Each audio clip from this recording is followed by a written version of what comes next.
lawyer who's faced disorderly conduct and other charges in recent years. Jonathan Seri, Fox News. The United Nations Court has ordered the United States to lift certain sanctions it has levied against Iran. Steve Jordahl reports. A judge at the International Court of Justice in The Hague, Netherlands, ordered the U.S. to lift sanctions on medicines, food, and bizarrely airplane parts to Iran. National Security Advisor John Bolton, speaking Wednesday at the White House, said, in effect, "Excuse me, who are you again?" We're disappointed that the ICJ failed to recognize that it has no jurisdiction to issue any order with respect to sanctions the United States imposes to protect its own essential security under the treaty. The court ruled the U.S. had violated a treaty of goodwill it had set up with Iran in the 50s, well before the Islamic Revolution, that would lead the country to become the world's foremost exporter of terror. The regime cannot practice animosity in its conduct and then ask for amity under international law. And Bolton says this may only be the beginning. Given this history and Iran's abuse of the ICJ, we will commence a review of all international agreements that may still expose the United States to purported binding jurisdiction dispute resolution in the International Court of Justice. He notes that when countries try to pull the U.S. into the International Court, it's never to address a criminal matter. The United States will not sit idly by as baseless, politicized claims are brought against us. I'm Steve Jordahl. First eggs, now ham. Carmen Roberts has more on the latest food recall. Nearly 90,000 pounds of ready-to-eat ham may be contaminated with listeria. The Agriculture Department issuing a recall after determining one person died and 3 got sick after eating ham from Johnston County Hams. The company, based in Smithfield, North Carolina, produced the hams in question between April 2017 and this week and shipped them to distributors in New York, Maryland, North and South Carolina, and Virginia. Carmen Roberts, Fox News. American Family News is online at onenewsnow.com. I'm Rusty Pugh. Y'all have encouraged us to go out, stand for the Word of God, stand politically. It's truly a blessing to hear how God is using Urban Family Talk. Just want to say I love everything that Urban Family does. Will you take a moment to share your story? Call 877-327-5647. That's 877-327-5647. Thanks.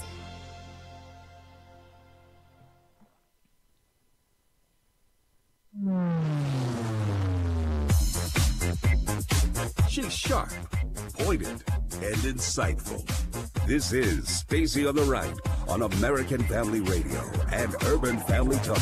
My goal for the Palestinian people would be to live in peace, to live in prosperity, to have the dignity of a state, to have freedom, and they can achieve it any morning they are prepared to say Israel has a right to exist, and we recognize that we're going to live side by side, but the political leadership would never tolerate that. The Democrats are not searching for the truth. The Democrats are searching to derail, delay, destroy, win the Senate back, and then stop this from happening. I mean, that's what they're seeking. We owe it to the American people to underscore that you're innocent until proven guilty. It's the Senate that's on trial here, Mr. President. What kind of image will we convey to the public? And now, Stacey Washington. Hey, hey, hey. Welcome to Stacy on the Right here on American Family Radio and Urban Family Talk. Woo! The press conferences are coming hot and heavy. The Democrats, the Republicans, everybody's got something to say. Apparently, investigation number 7 has yielded no corroboration to the sexual assault allegations. And I say that as someone who, I certainly hoped for this result, but there was no guarantee. And so they went out and they did exactly what they were asked. The FBI did, the House Judiciary Committee, which is controlled by the Republican Conference, Senator Chuck Grassley, and the White House all said, you know what, Democrats? Sure. Okay, you need a 7th supplemental background investigation executed by the FBI. We can do it for you. Let's get her done. And so they did. And guess what? They found nothing.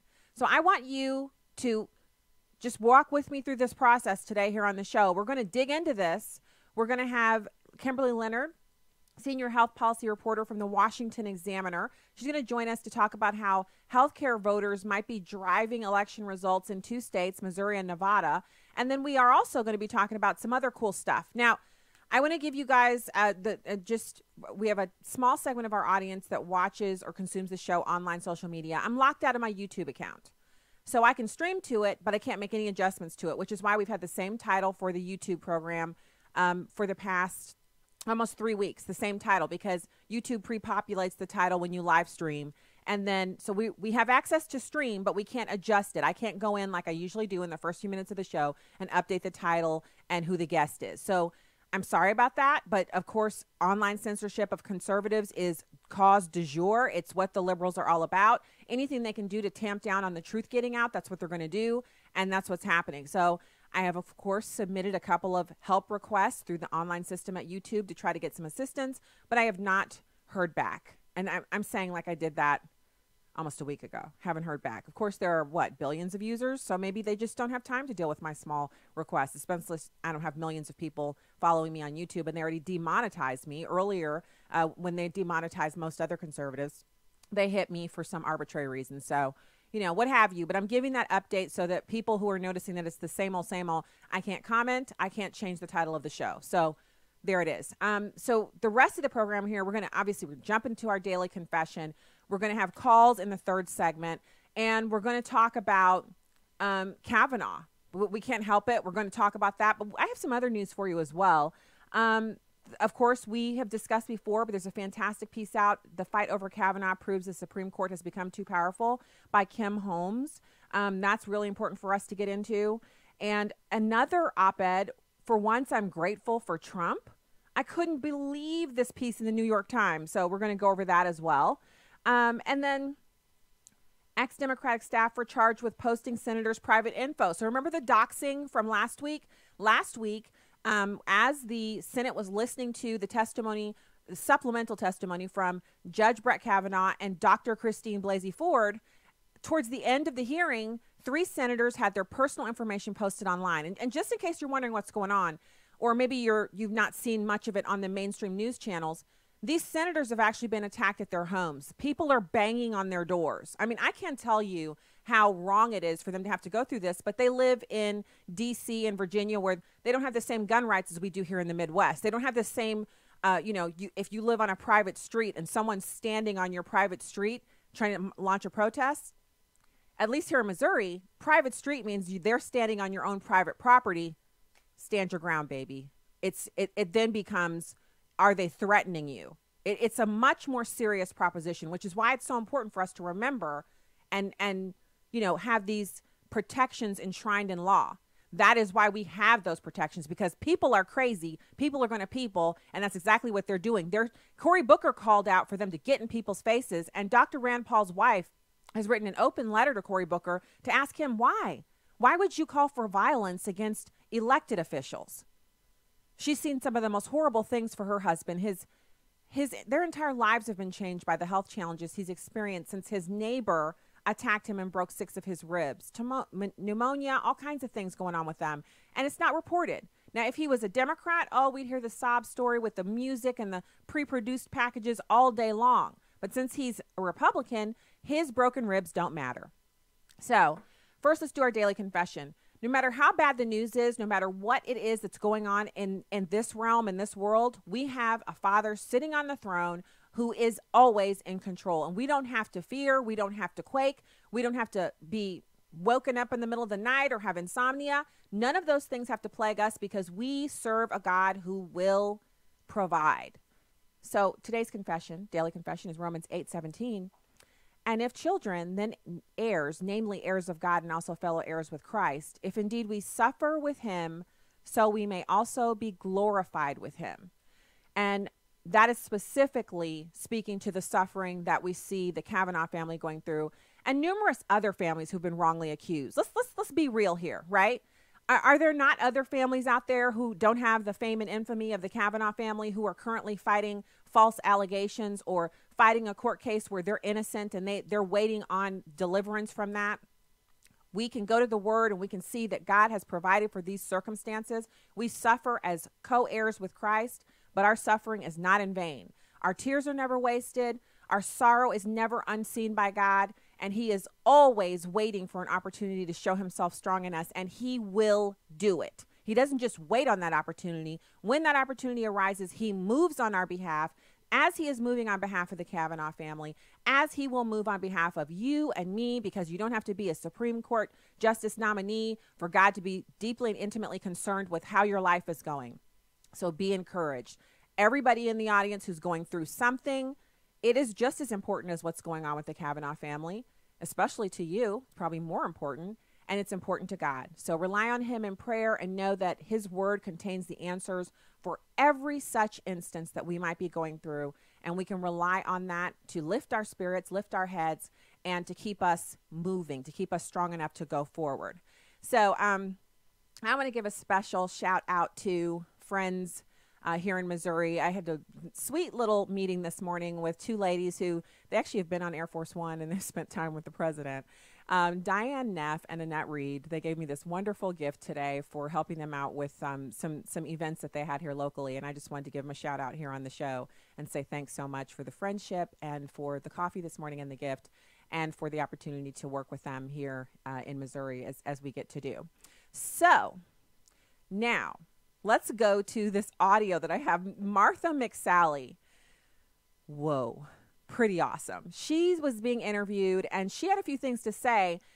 I want you to listen to it. She's going to tell you how she plans to vote on the Kavanaugh issue. It's number 3. We also need a fair process, right? We also need fairness where individuals can't just have one person without any cooperation impact such an important decision. And so the Judiciary Committee has been trying to work through that, which I think the Republicans on there, the leadership, did as good a job as they could. I'm very frustrated about the Democrats and how they really dealt with Dr. Ford. I think the fact that she appeared to not even know they offered to come out to California to meet with her, that it could have happened in private, I think is a travesty, quite frankly. So we are where we are. There is no other corroboration to her story. We have the life and the experiences and the 6 FBI background checks, and a supplemental is going on right now. And, my heart breaks for Judge Kavanaugh and his family and what they've been through. And look, there's a reality. There are people out there, to include many of the Democrats, that just want to destroy this guy, that want him to go down. They want to win the Senate back over, and they want to stop a judge of his caliber, of any like, no matter who it is. Could be your family member, right, to be treated like this. So this process, I think, has been awful. And at this point, based on what I know, unless there's some new revelations in the FBI investigation, I would vote for Brett Kavanaugh. So, breaking news, Heidi Heitkamp is a no. Now, I've been watching her race it's been pretty interesting because Heidi Heitkamp is actually, she's not doing well in the polling anyway. Apparently, apparently Heidi Heitkamp, and I just got this in my email, someone who's blogging on this, it's Say Anything blog if you're interested in politics that are going on in Heidi Heitkamp's district. She is saying she's not going to vote for President Trump's Supreme Court nominee, and she's one of the Democrats who is in a hotly contested race where voters are looking to see if she's going to go with the president or against him. And many of these Democrats who are in the swing districts, they have the opportunity to show voters, look, I can go easy on some issues. I can moderate on some issues. I may be a Democrat, but I can recognize my electorate went by double digits for Trump, as it is here in the state of Missouri. We had over 18 points over and above what was needed to give our electoral college votes to Donald Trump. I mean, it was just a massive sweep, Republicans coming into office. And so you would think that Claire McCaskill would find that, instructive. Heidi Heitkamp has not, and her polls are 10 points behind her competitor. Her brother, Joel Heitkamp, or I'm not sure if he has the same last name, Joel, was on MSNBC, and his quote is, "She may lose, but in the morning when she's brushing her teeth, she needs to like the person she sees." It's not about liking yourself. It's about you're elected. The people sent you there to do a job. It's representation. It's complex. There are times when your electorate might want you to do something, but you feel it's immoral, and so you need to vote against what the electorate is telling you to do, and then you can go home with your head held high. And I think that's what she's saying here. But this witch hunt of Judge Kavanaugh does not exactly comport with moral viewpoints. It's not a moral issue with him. There are no corroborating evidence. There's no corroborating evidence that supports not voting for him based on these sexual assault allegations. So anyway, she obviously doesn't want to be there. She's polling 10 points behind her competitor. Interesting. So that's breaking. And then, of course, I want to give you the information on this guy who doxed the senators last week. So you've got this ex-Democratic staffer. He's since been fired, by the way. U.S. Capitol Police on Wednesday arrested a 27-year-old man for posting addresses and private information of senators, according to the police department. His name's Jackson A. Costco, and he was working as an intern in the office of Sheila Jackson Lee. Hearst Chief of Staff Glenn Rushing says he's been fired and that they're cooperating with law enforcement. He graduated from the George Washington University in 2014 and previously worked for Democratic Senators Maggie Hassan of New Hampshire and Barbara Boxer of California, who has since retired. Costco most recently worked for Hassan as a legislative correspondent / systems administrator. He left Hassan's office in May. He doxed Senator Mike Lee of Utah, Orrin Hatch of Utah, and Lindsey Graham of South Carolina, putting their addresses, phone numbers, and email addresses online. If you couple that behavior with the fact that Cory Booker in June called for protesters to get in the face of these senators to make them feel the pain, and then think about a year and a couple of months ago, we had our senators who were Republicans shot down on a baseball field by a Bernie Sanders supporter. Again, I ask you, when you're in church on Sunday with your hands up in the air and you think you're praising God, but you're supporting this kind of murderous behavior during the week, I'm sorry, what was that? You're emailing me about what now? You're saying what to me about what? You can't have the moral high ground and be supporting that. Sorry, just can't. So, sorry, not sorry. The investigation will continue and additional charges may be forthcoming. Costco has been charged with making public restricted personal information, witness tampering, threats in interstate communications, unauthorized access of a government computer, identity theft, second-degree burglary, and unlawful entry, and other charges may be forthcoming. He's going away for a long time. All right. When we get back, we'll have Kimberly Leonard, Senior Health Policy Reporter from the Washington Examiner. Stay there. Hello, everyone. I'm Tim Wildman, President of American Family Association and American Family Radio. You know, the very first day in Israel, when we're staying in Jerusalem, we go to the Mount of Olives. And it's there at the Mount of Olives we look out over the old city of Jerusalem. It's a spectacular sight. You've seen it in pictures before, but it's another thing to actually be there as we walk down from the Mount of Olives to the Garden of Gethsemane, and we pray there. It's going to be a wonderful time with brothers and sisters from around the country visiting the Holy Land, the land of Jesus. If you want information on this March 14th through the 22nd tour, just call us and we'll send you a brochure. Call 1-800-FAMILIES, F-A-M-I-L-I-E-S, option 5, and leave us your name and your address and we'll mail you a brochure. Or if you want to simply go online at twholyland.com, everything's there. twholyland.com. Hi, I'm Crawford Loritz with a Legacy Moment. I have a confession. One day I got really frustrated. I was facing some important writing and preparation deadlines, and I allowed myself to get pulled into some stuff that just took time away from what I needed to do. For example, I went to a meeting that was supposed to last only an hour. Well, I should have known better. Several hours later, I was still sitting in that meeting, stuck. Finally, the meeting was over. I got in my car and I said to myself, this is nuts. I'm shutting everything down until I finish what I need to do. I think we have all been there, haven't we? Distractions will delay, if not stop you from doing what you're supposed to do. We need to think through our priorities and stick to them. It's one thing to sit down and outline your top 6 or 7 things, but it's quite another to discipline yourself to stick by what you wrote on that paper. In Nehemiah chapter 6, verses 2 through 4, we see a powerful illustration of a man who refused to be distracted, pulled away from what God had called him to do. Listen to these words beginning in verse 2. The enemies of Nehemiah said to him, "Come, let us meet together at Kephraim in the plain of Ono." But they were planning to harm me. So I sent messengers to them, saying, "I am doing a great work, and I cannot come down. Why should the work stop while I leave it and come down to you?" And they sent messengers to me 4 times in this manner, and I answered them the same way. Well, here's what I want you to remember today. Stay on the wall. Nothing is more important than what God has called you to do. Stay after it until it's done. Crawford Loritz is senior pastor of Fellowship Bible Church in suburban Atlanta, Georgia. For more information, go to livingalegacy.org. livingalegacy.org. Legacy Moment is a production of Moody Radio, a ministry of Moody Global Ministries.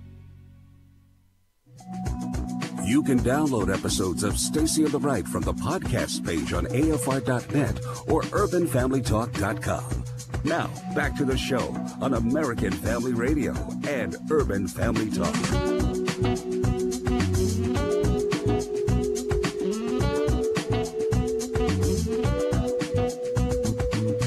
Welcome back to the program. Thank you so much for being here today. It's so good to be able to talk to you. It's so good to be able to sit on and do some radio. So grateful to be here. And I love those we have those moments with Crawford Loritz, and he's so wise. Man, he just shares the wisdom so quick and so fast. So right now, I'd like to just give you a few websites: urbanfamilytalk.com, afr.net, stacyontheright.com. And it's my pleasure to welcome our next guest, Kimberly Leonard, Senior Health Policy Reporter from the Washington Examiner. Kimberly, thank you for joining us today. Hi, thanks for having me. Hi, it's good to talk to you. I'm looking here at your piece, Healthcare-Driven Voters More Likely to Vote Democrat in Missouri and Nevada. Can you talk to us about that? Why? Yeah, that's right. Democrats all over the country, first of all, have really been pushing the healthcare message, particularly when it comes to Obamacare's protections for pre-existing illnesses. And so in states like Missouri and Nevada, which really could go either way, it seems that voters who are really focused on health care tend to be more likely to vote Democrat, is what the polling shows. That's interesting because Missouri has taken a decidedly hard turn to the right in 2016, and Donald Trump won the state by over 18 points. And then you also saw just a down ballot tailwind that was phenomenal. We only have one Democrat elected statewide. And as far as health care is concerned, I agree about the pre-existing conditions, but why aren't people telling the truth about that, which is as long as you maintain some form of coverage, even if it's a bare minimum, bare bones policy, then there are no pre-existing conditions? Well, first of all, those who are going to be voting Democrat, those are the ones in which health care is the most important issue to them. That doesn't mean that all voters, are driven by health care in particular. Voters who put issues like immigration or the economy at the top of their list are more likely to vote Republican in the upcoming election. So when they, it really comes down to, who turns out in these higher numbers.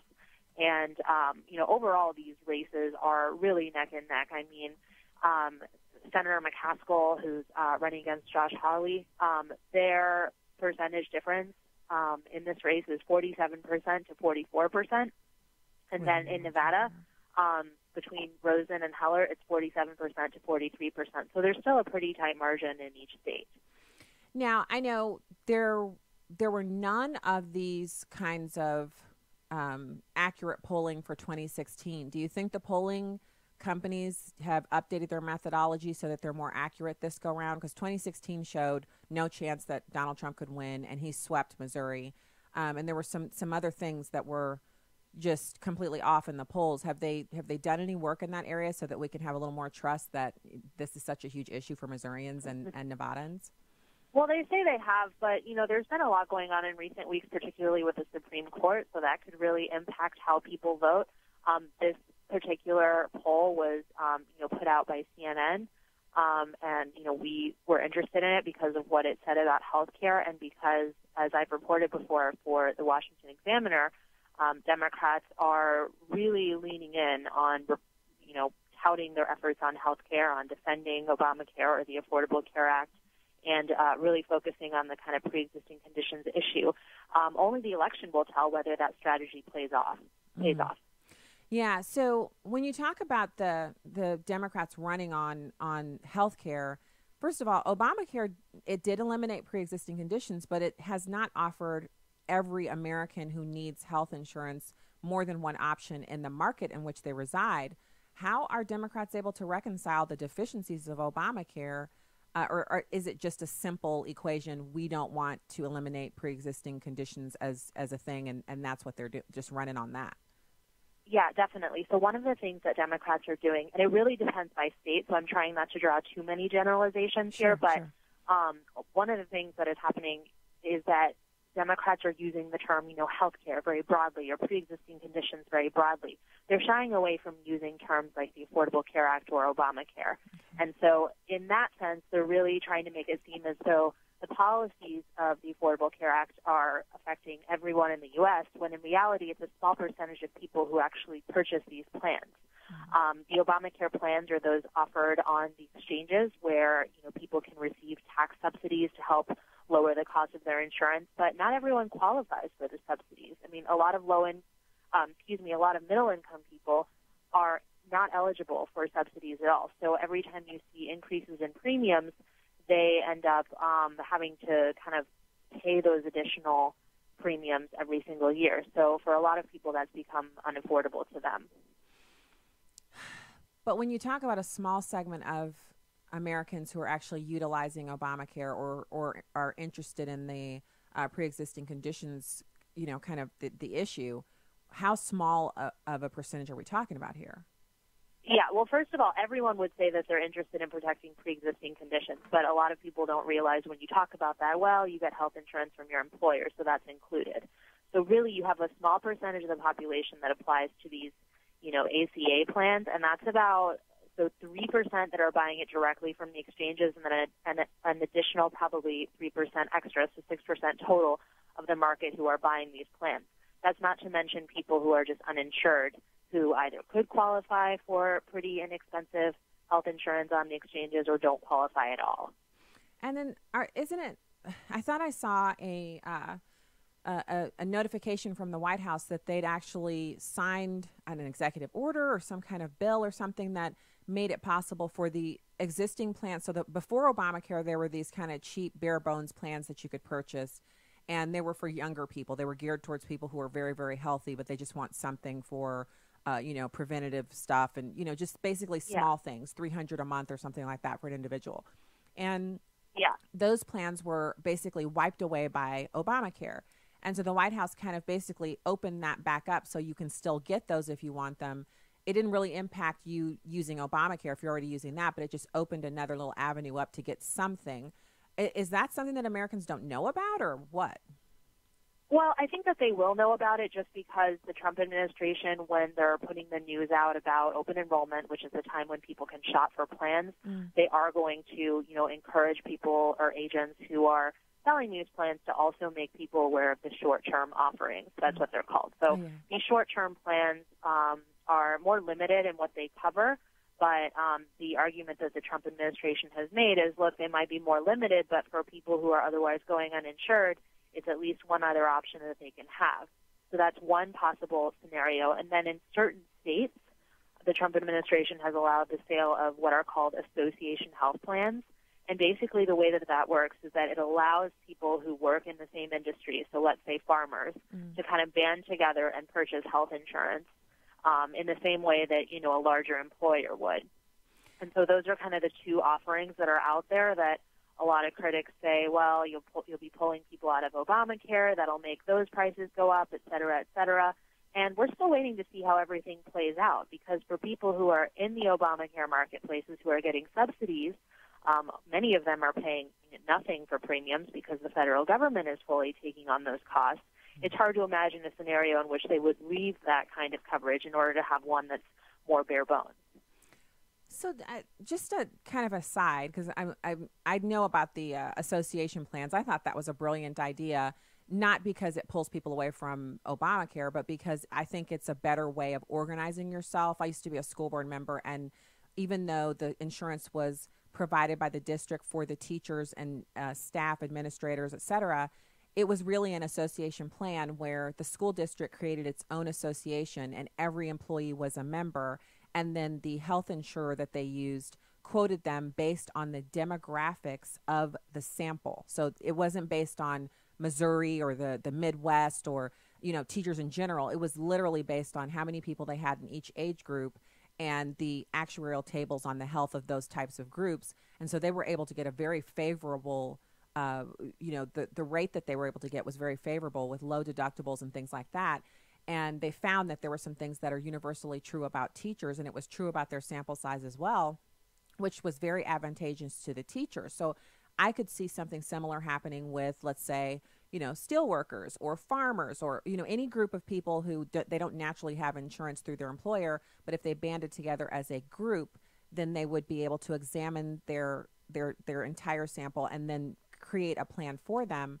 But I'm just wondering how it works out when you have Obamacare and you don't have, you have one choice within the plan, but you're fine with that because the government's paying for it. I don't see how that's better than what people had options to get before. Well, it's not. The problem is, or the way that it's being described isn't. There are several different ways that people experience these plans. So you have people who receive subsidies. Those are individuals who make less than roughly $48,000 a year. So if you make slightly more than that, it's very difficult to afford premiums that keep going up every single year. They might cost, $600 a month or something like that. So for people who are receiving premiums and who might have a pre-existing condition who were uninsurable before the Affordable Care Act, that is a very different experience from someone who is relatively healthy, who might have, student loans, who might be putting, payments on a house, who might have, children, and also then face these medical bills that are unaffordable to them because they fall just outside of that sort of income threshold. So there's really no singular experience with the law just because of the way that it was written and the way that it kind of puts different people into buckets according to, not only, their age, but, where they live in the country and their income and what their and so even though they've gotten rid of, the health status, there are still other factors that weigh into the experience that people have. So how do you see this going? I know you're not like crystal ball, Kimberly, but you definitely have your finger on the pulse here, especially since you've been watching the polls. And I think one of the things that kind of makes it even harder to think what's going to happen is, as you mentioned before, this Kavanaugh, the confirmation process, which is coming to a head. It looks like there'll be a vote on Saturday. And it looks like some of the people who are players have already come out and said, like Claire McCaskill says she's a no, that the sexual allegations don't have anything to do with her vote. And there's also the issue of Heidi Heitkamp. She's just come out recently and said she's a no, even though she's trailing her opponent by 10 points. And so you couple that with this issue, how does it look? Well, one of the interesting kind of items tying all of this back to the Supreme Court is that there is currently a lawsuit that Republican officials have waged. As probably you and your listeners know, there is the individual mandate in Obamacare goes to zero beginning in 2019. So the penalty associated with uninsured will go to zero. And what these Republican officials have said in their lawsuit is that they believe that because that part of the law has been cut off, that the rest of it should also fall away. So it's kind of another approach that's taken at trying to, chip away at the Affordable Care Act. The Trump administration joined on to the lawsuit, but what they said was, well, instead of the whole law falling apart, we'd rather just have the pre-existing conditions protections go away. So this is a case that, legal experts feel differently about as to whether it can hold any water or not. But let's say it does move forward. This potentially could hit the Supreme Court again. It would obviously take years, and, it depends on a lot of other circumstances, including how lower judges rule and whether they decide to keep appealing or move forward and things like that. But this is, one area in which what's going on with healthcare is tied directly to the Supreme Court nominee. Interesting. That is something that is not being discussed as people are yelling and screaming about the allegations. They're not. That you just connected something together, Kimberly, that, it could be a boon for one side to campaign on. it could be a boon for both sides to campaign on, actually. I could see where you could turn that into a hammer on either side of this issue. With a lawsuit, right. And then as we were talking about before, in Missouri specifically, Josh Hawley, who's the Attorney General of the state, he's actually joined on to the lawsuit. So it's something that Senator McCaskill is using in her campaign ad, saying, look, he wants to strike down protections for pre-existing conditions. So it's all playing out in the election. So, Kimberly, I have another question, because you do know about the Obamacare bill. So there's a part in it that has a tax that goes onto your real estate transactions. So if you make more than a certain amount on the sale of your home, let's say you've owned your home for 10 years or 5 years, or let's say you bought a fixer-up or you fixed it up and you go to sell it, if you make more than a certain amount of money, there's an additional tax for Obamacare of like 7.5% that gets added, which is, to me, a travesty, because real estate has nothing to do with health care. And if someone is flipping a house because they want to fund their kids' college education or use the money to start a business, taking 7% arbitrarily to apply to health care costs seems like something the Republicans would be against, yet I never hear anyone talking about that. Also, the Cadillac tax, which has been delayed, the implementation of that has been delayed. What's up with that? Like, why aren't the Republicans against the tax in Obamacare? Why would they want to salvage the whole thing except the pre-existing conditions? I don't get that. Well, it's actually interesting that you say that about the tax, because the House, as of a few weeks ago, before they decided to leave early to campaign, the House was working on a bill that would specifically delay or undo taxes in Obamacare. And, they had put a bill together so it wouldn't have only been the Cadillac tax that would have received an even further delay, but the employer mandate, which fines employers who don't give health insurance to their employees. And you have to kind of it's for employers that are considered larger employers. So if they have 50 or more or 100 or more employees. And then it also would have gotten rid of a tax that's on tanning salons, interestingly enough. So that didn't end up moving forward, but it really had seemed like something that was going to move forward, and it was something that the House was talking about. They really wanted to get it done before they went back to campaign, but they ended up running into other priorities, including this opioid legislation package that had to be worked out, and that also ended up passing the Senate. So essentially, I think it just came down to running out of time to work on that. But as far as the Cadillac tax goes, that's something that both Democrats and Republicans would either like to continue pushing back or get rid of. Yeah. Wow. Kimberly Leonard, Senior Health Policy Reporter at the Washington Examiner. Thank you so much for your time today and your expertise. Thanks for having me. All right. Talk to you again soon. We'll be back with more and your calls, 866-963-2037. We'll be right back.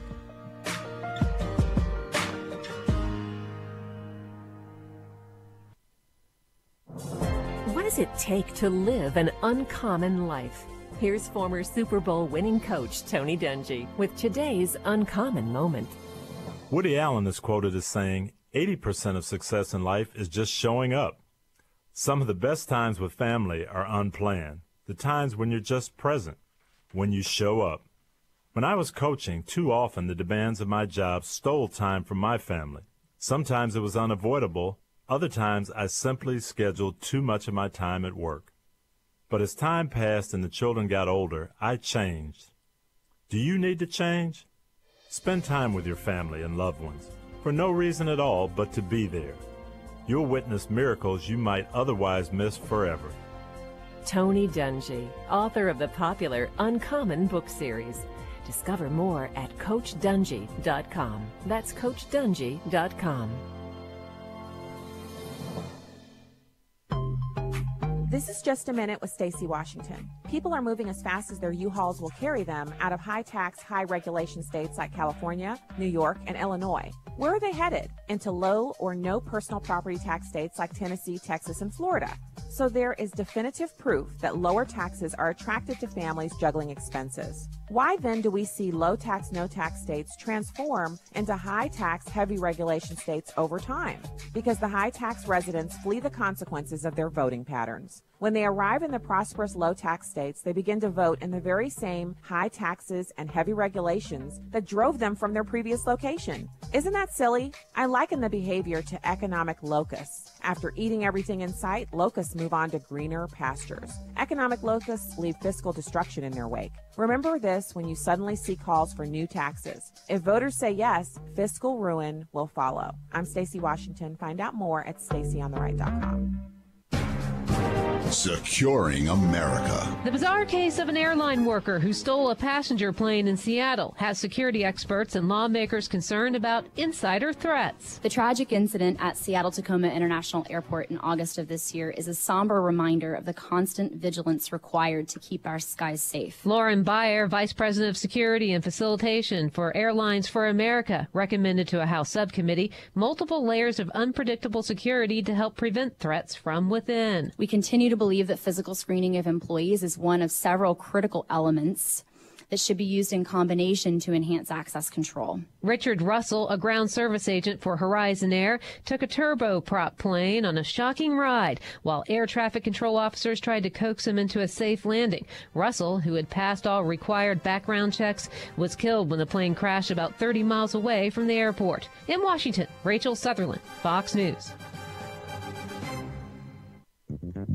This is Stacey on the Right with Stacey Washington on American Family Radio and Urban Family Talk. Tucker, it is pretty one-sided down here. That army of surrogates needs to get a lot bigger if they're going to take me on, because it's very easy to defend Judge Kavanaugh. He has a stellar record on the bench. He has a long and distinguished history of public service, and he has undergone 6 background checks, Tucker.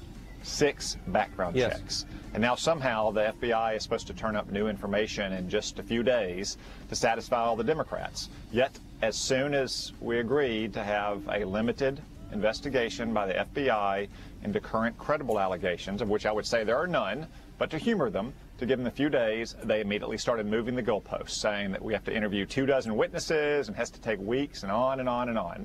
It's never going to end, Tucker. This is not about trying to get the facts or get the proof. It's about trying to stop Brett Kavanaugh from being confirmed to the Supreme Court. That all comes to an end this week, Tucker. That's Senator Tom Cotton talking to Tucker Carlson about how this is over. This is an obstruction tactic, and you know, you kind of have to give kudos to the other side of the aisle for throwing everything, including the kitchen sink and a couple of doggy bowls, at this process. There's nothing they won't do. There's nothing they won't try. There's no rock that they won't turn over, dig whatever's underneath out, and throw that as well. They're flinging everything and anything, and it's kind of ridiculous. He went on to talk about the senators poring over a yearbook like it's the Da Vinci Code. It's number 6. It is pretty amusing to see Democratic senators poring over a high school yearbook as if it were the Da Vinci Code, Tucker, and hypocritical of senators like Amy Klobuchar, who are condemning Brett Kavanaugh for uncorroborated allegations from 36 years ago. Yet Amy Klobuchar stands by Keith Ellison, who stands credibly accused of beating his ex-girlfriend just a few years ago with contemporaneous medical and police records. It just goes to show you that the Democrats are engaged in an orchestrated smear campaign to assassinate Brett Kavanaugh's character because they'll stop at nothing to prevent him from getting on the Supreme Court. Now, look, it's fine to work the process. It's fine to say, hey, you know, I gotta do something because I believe differently than what's going on. It's not okay to attempt to smear and destroy someone simply because they're on the other side of the political aisle. There have to be some standards. There has to be some place where you say to yourself, yeah, I want this, but I don't want it that bad. I'm interested in doing this, but I'm not interested in doing it that badly. Yeah, I don't think so. Yeah. So hopefully we've seen the end of those tactics. Call lines are open at 866-963-2037. I want to go over this piece. I was so surprised by it. I read it this morning and I thought, wow. So it's written by, oh goodness, I printed it out in print view and now I don't have the author's name on here. But it's at the NewYorkTimes.com, and you can find it there. It's called For Once I'm Grateful for Trump. In the president, one big bully stands up to others. The writer talks about being grateful because Trump has not backed down in the face of slipperiness hypocrisy, and dangerous standard setting deployed by opponents of Brett Kavanaugh. He says, quote, "I'm grateful because he's a big fat hammer fending off a razor-sharp dagger." He goes over some moments that have crystallized his view over the past few days. And this is the part of the piece that I found so interesting. He says he was talking to a friend, and this writer is a man, and the friend that he's talking about is a man, and he says, "I'd rather be accused of murder than of sexual assault." He says when his friend said that, it resonated because he feels the same way. One can think of excuses for killing a man, but there is no excuse for sexually assaulting a woman. If that's true, so is this. Falsely accusing a person of sexual assault is nearly as despicable as the sexual assault itself because it inflicts psychic, familial, reputation, and professional harms that can last a lifetime. So it's not anything to sneer at. It's not anything for, like Democrats, I've heard them say just recently, boo-hoo for Brett Kavanaugh. That sounds like somebody who's never experienced this assault. It's so funny how people can be so self-righteous about something until it's their turn. Then they expect everybody to have sympathy on them. The second moment is connected to the first. Boo-hoo, Brett Kavanaugh's not a victim. That's the title of a column in the Los Angeles Times, which suggests that the possibility of Kavanaugh's innocence is infinitesimal. Wow. Yet, here's a statistic for you. False allegations of rape, while relatively rare, are at least 5 times as common as false accusations of other types of crime. This is according to academic literature. So when did the possibility of innocence become, for today's liberals, something to wave off with an archly unfeeling boo-hoo? The third moment connected to the second, listening to Cory Booker explain on Tuesday that ultimately it doesn't matter if Cory Booker or if Kavanaugh is guilty or innocent. It doesn't matter if Kavanaugh's guilty or innocent because enough questions have been raised. It's time to move on to another candidate. And that's an openly, brazen attempt to move the standard so that the goal that for the Democrats can be achieved, so that their goal can be accomplished. So it's, according to this author, he says it's sleight of hand in 3 acts. First, the one question that really matters is completely tossed aside. Is he guilty? The secondary set of questions are wholly the result of the question you've decided to ignore and call for another candidate because it will push confirmation hearings beyond the midterm. The fourth moment was him watching Julie Swetnick, who has accused Brett Kavanaugh of these rape gangs, changing the details of what exactly happened while she was talking in an interview with NBC News. Now, if you don't watch NBC, you probably missed this, but Julie Swetnick completely obliterated her own credibility. It's really nice when your enemy does that for you, when you don't have to lift a finger and they completely destroy their own case. Her claims border on the preposterous. Not only are they uncorroborated, but they're just crazy. Now, you got uncorroborated plus largely uncorroborated, lots of questions, no evidence, duplication of hearsay. In other words, you have a big fat ball of slander with a side of nothing on it. The fifth moment, he says, is when he read about a 1985 bar fight at Yale University in which Kavanaugh was throwing ice. The sixth moment was listening to Richard Blumenthal lecture Kavanaugh on the legal concept of falsus in omnibus, which is false in one thing, false in everything. The same senator who lied for years about his military service. He lied for years, stolen valor.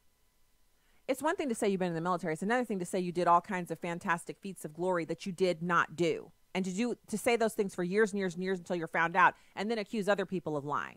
How about you just crawl back into your liar hole and don't come back out accusing anybody of anything? He shouldn't even be serving in the Senate right now. And then here's, for me, the cake taker. After reading his piece, fantastic.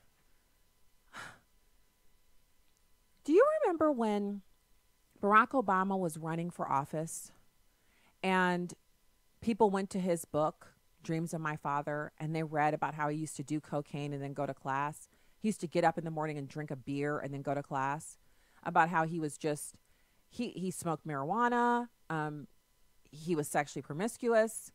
He even considered dating women based on their ethnic background for the benefit to himself. In other words, not because he liked them, but because he termed it in his own words that dating someone who was white was a status symbol and it could help him career-wise. Ultimately, he decided to marry a black woman because he needed that validation because he's of mixed race, origin.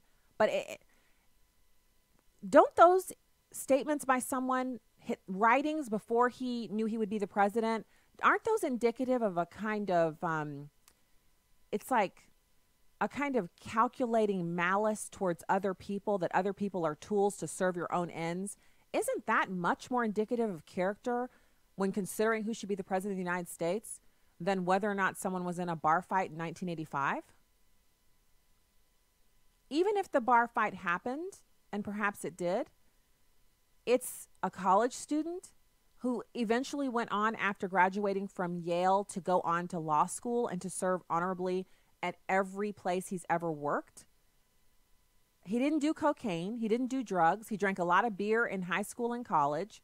He and his friends were a raucous band of, really, they sound like they were the cool kids. They had all the fun. And they had a mix of wild abandon around beer and going to games and going to concerts, mixed in with a crazy amount of dedication and focus to their schoolwork and sexual abstinence. I mean, isn't that an interesting... His childhood and young adulthood would make a fantastic Hollywood movie. It'll never get made because in Hollywood, you need to be sexually promiscuous and be proud of it. You need to act like an animal in order for it to be a good movie. But the story of Kavanaugh sounds much more fascinating to me because it's the balance of the things that he's openly admitted were the way that he lived. They had the most fun they could have. He also worked as hard as he possibly could work and seemed singularly focused on having all of that fun before he got married so he could then go on to be kind of some of the most boring people, the ones who only go to baseball games obsessively, put baseball games on credit cards, organize trips to, baseball games across the country and all that kind of stuff. The most fun he had was going to baseball games and coaching little league basketball, baseball, et cetera, like that.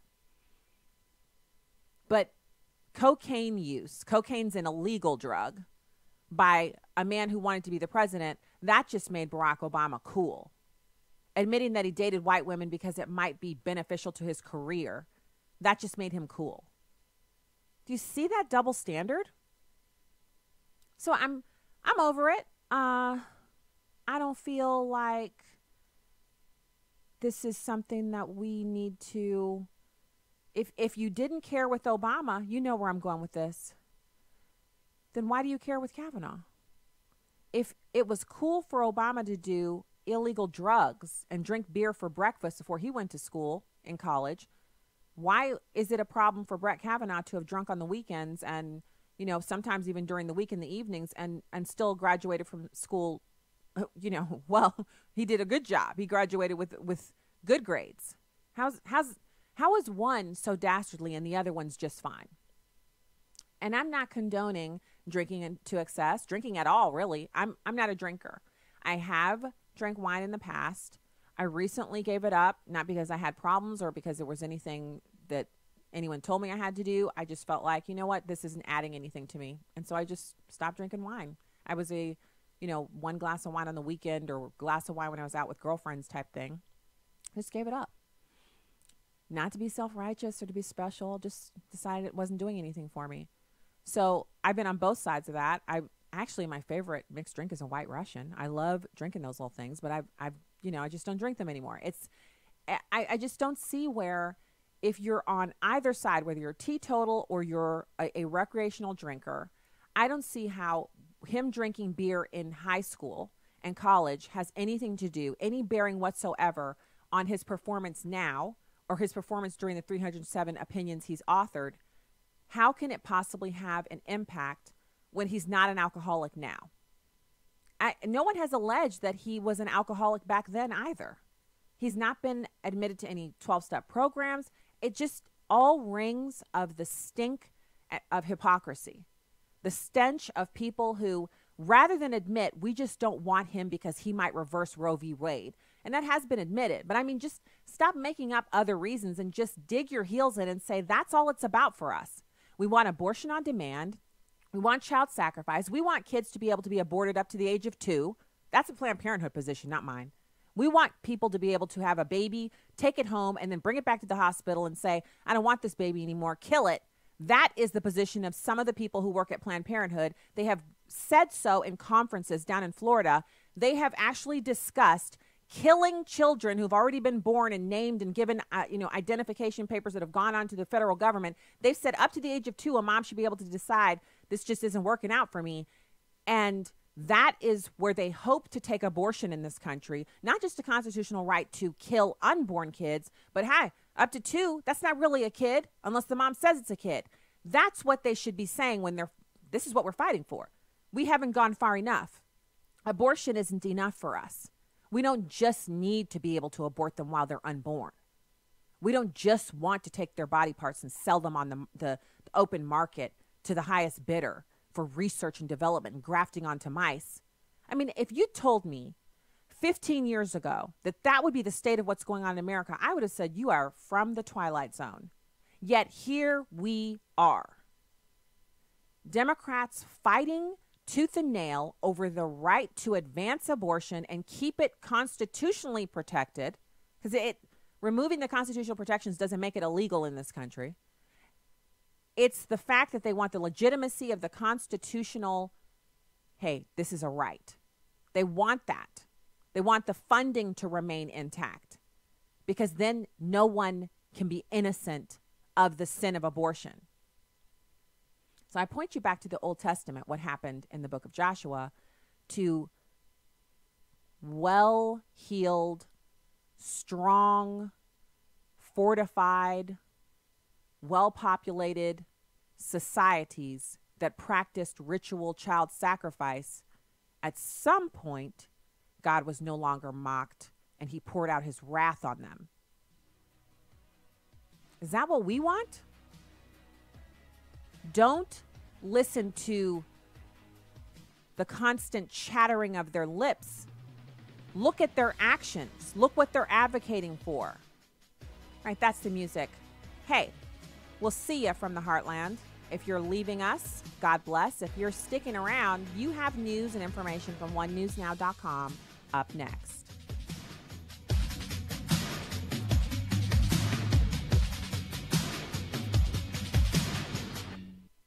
Urban Family Talk. Urban Family Talk.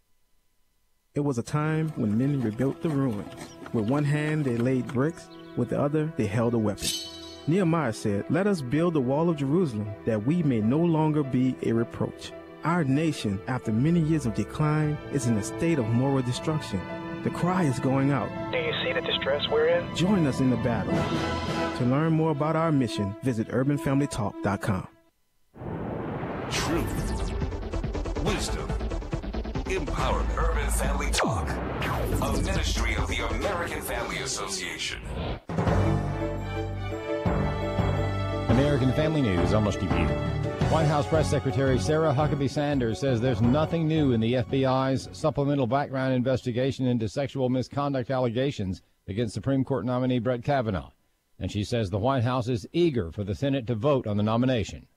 The White House accommodated the Senate's request in what they wanted to see the FBI do. The FBI did exactly what they do best, and that's they conducted a background investigation. They provided that information to the Senate, and now it's time for the Senate to take that information and make a decision whether or not they support Judge Kavanaugh. A former Hill staffer has been arrested for releasing the personal information of some U.S. senators online. Rachel Sutherland has more. It's called doxing, releasing someone's personal information online without their permission.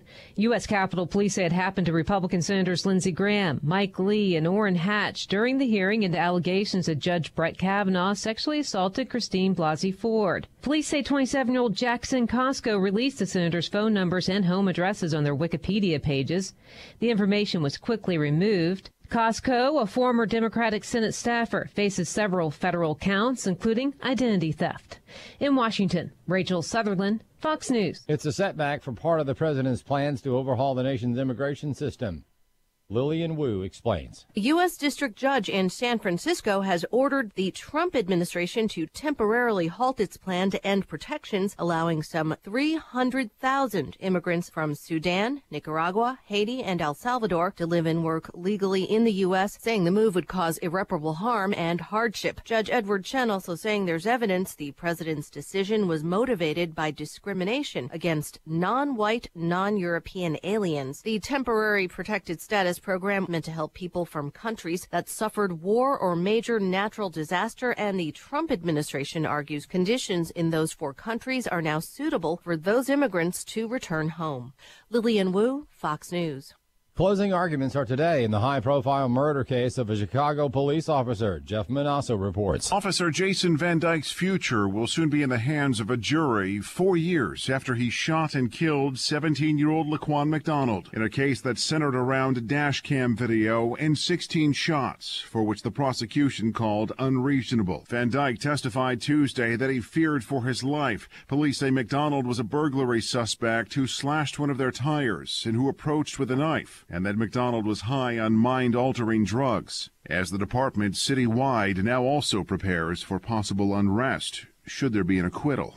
Jeff Manasso, Fox News. People in Massachusetts are being reminded to vote no on 3. Chris Woodward explains. The organization known as Keep MA Safe is urging people to repeal a 2016 law allowing a person to claim any gender, regardless of anatomy, and use the bathroom or locker room facility based on the claimed gender, even sex offenders. The question on the ballot is as follows. Do you approve of a law summarized below, which was approved by the House of Representatives and the Senate on July 7, 2016? Because of the way the ballot question is worded, Keep MA Safe is urging people to vote no. According to Keep MA Safe, the law puts women and children at risk of sexual predators that take advantage of the law. Wednesday, Keep MA Safe launched its second ad for the No on 3 campaign. It features Gina, a Massachusetts mother of 3 who will be voting no on ballot question 3 in November to protect her daughter and the safety of all women, children, and vulnerable minorities in Massachusetts. Our children deserve the right to privacy. They deserve to be able to feel comfortable. They should be able to change and not feel like their privacy is being invaded. The first ad for the No on 3 campaign shows a young woman entering a bathroom and changing room area where, unbeknownst to her, a sinister-looking man is waiting and watching inside a bathroom stall. I'm Chris Woodward. The stocks on Wall Street and around the world are slipping as interest rates keep rising. Internet companies slumped. American Family News is online at onenewsnow.com, on Facebook and Twitter, and download the One News Now mobile app. I'm Rusty Pugh. Abraham Hamilton III. God put us in this world at this time to be salt and light. We don't fold because of the darkness that we're facing. This is not the first time in the world's history that it's gotten dark. God has called you and I to be his ambassadors, even in this dark moment.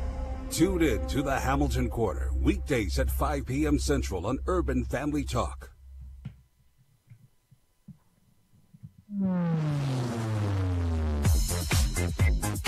She's sharp, pointed, and insightful.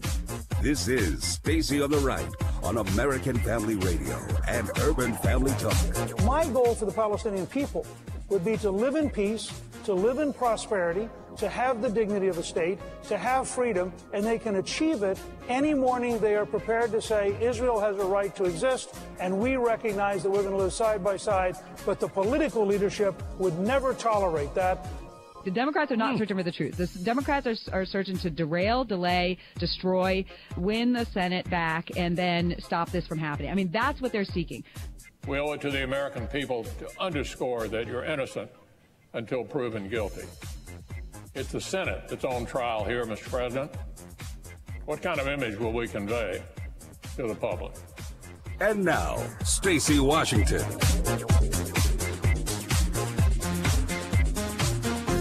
Welcome back to the program. Thanks for being here today. We have this hour Tom Jipping. He's from the Heritage Foundation.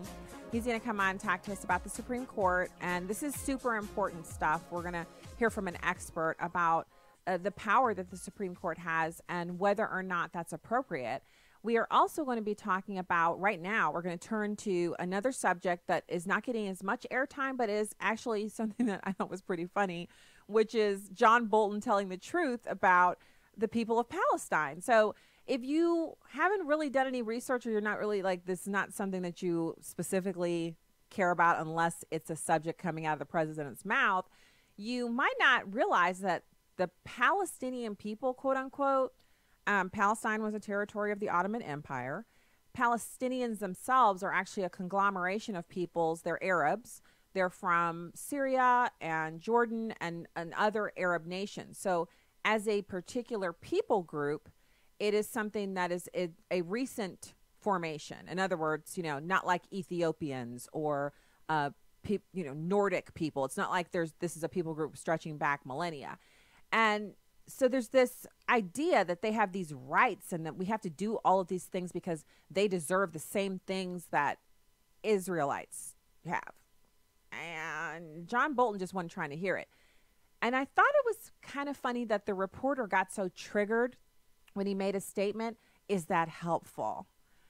I guess I can say this because I'm not a man, but she just sounded like somebody who she lectures people a lot. Like, she nags you in like that background way, and then she lectures you after she's nagged you. She sounds like that kind of person. Her face, everything, the mannerisms, all of it were just like, it was terrible. And he was not having it. So here he is. It's John Bolton triggering this reporter by telling the truth about, quote unquote, Palestine. It's number one. Thank you, Mr. Ambassador. You just addressed Palestine and said it is a so-called state. Is that language productive in achieving the president's? Accurate. So, but the president recommitted to the president in New York City, as you know, recommitted his goal to achieving a two-state solution. That's right. So is using that sort of language productive in his goal? Yeah, sure, of course. It's not a state now. It does not meet the customary international law test of statehood. It doesn't control defined boundaries. It doesn't fulfill the normal functions of government. There are a whole host of reasons why it's not a state. It could become a state, as the president said, but that requires diplomatic negotiations with Israel and others. So calling it the so-called state of Palestine defines exactly what it has been, a position that the United States government has pursued uniformly since 1988, when the Palestinian Authority declared itself to be the state of Palestine. We don't recognize it as the state of Palestine. We have consistently, across Democratic and Republican administrations, opposed the admission of Palestine to the United Nations as a state because it's not a state. So do you get what he's saying here? It's not about whether or not it's productive. It's about telling the truth. And I wish we had more people who were in elected office who wanted to tell the truth. It's not about being productive. It's about telling the truth first. So I believe that one of the prerequisites for being productive is to tell the truth. Once you've told the truth, then you can ultimately be much more productive than if you're dealing in euphemisms and stroking other people's egos and kind of making them feel better about a situation that's really filled with pockmarks from rockets being shot over the border and issues having to do with the validity of the original claim. It has not done us any good over the intervening decades of hand-holding a group of people who've declared they are a state, but they have no territory, and then watching as they demand territory from a state that they hate, that they feel is invalid, that they don't want to see exist, namely Israel. But don't take it from me. I love this flashback. Remember when Newt Gingrich ran for president? And I don't know about y'all, but I had my popcorn, poptions, it was poppycock, it was any kind of amazing flavored popcorn that I could get. And I would sit with, there's one friend of mine in particular who loves to host the debate parties and stuff like that. And we'd go to her house and she'd set out a few hors d'oeuvres on her coffee table and we would just sit, all of us women packed in there. And it was like football for guys, only it was political football for us chicks. And those debates were, first, the debate watching parties were of legend. Like, she'll never, ever be able, none of us will forget watching those at her house. And the other thing that was really interesting about it is that we would, as we're sitting there doing our thing, you know, enjoying ourselves, we would just be ultimately so entertained by Newt Gingrich because he just wasn't flappable. Dude has no ability to be upset other than righteous indignation by anything that anyone would say. So he dropped this truth bomb on the so-called, what he called so-called Palestinian people. It's number 2. Well, I believe that the Jewish people have the right to have a state, and I believe that the commitments that were made at a time. Remember, there was no Palestine as a state. It's part of the Ottoman Empire, and I think that we've had an invented Palestinian people who are in fact Arabs and were historically part of the Arab community. And they had a chance to go many places. And for a variety of political reasons, we have sustained this war against Israel now since the 1940s. And I think it's tragic. And the other thing that's tragic about it is that there is this insistence on us continuing to go forward in that direction. We don't have to do anything. We can do whatever we want. We continue to do it. It continues to be a priority because certain factions within the U.S. Seem to think that it will benefit us somehow. And I just don't see it. I don't see the benefit to America. And in a new Trump doctrine where America's benefits come first, I think it's worth taking another look at. It remains to be seen whether or not that will happen. Let's go to the phones. We have Aaron. Thank you, Aaron, from Nebraska for joining the show. Hey, Stacey, this is Arnold from Nebraska, your old Air Force vet buddy. Oh, Arnold. Okay, I have Aaron in the call screen software. Sorry about that. Arnold, thank you so much for calling the show. Hey. Oh, you're most welcome. Thank you. Once again, great show. Doing a bang-up job, Stacey. Oh, my gosh, this is great. Thank you. Yeah, I just want to you're most welcome. Hey, just want to let you know something I noticed about this complete FBI investigation that the Democrats, with the help of Jeff Flake, so wanted badly. Mm-hmm. They said that the FBI need to go back in and reinvestigate the allegations. Well, that already happened. Back on the 12th of September, President Trump ordered the FBI to investigate the allegations about the sexual things that Ford brought forward. That seemed to get went under the radar. People seem to forgotten about that. If you do a Google search, I'm on my car, so I can't actually send you the link, but there are news reports about President Trump ordering the FBI to do an investigation on it. That already started back on the 12th.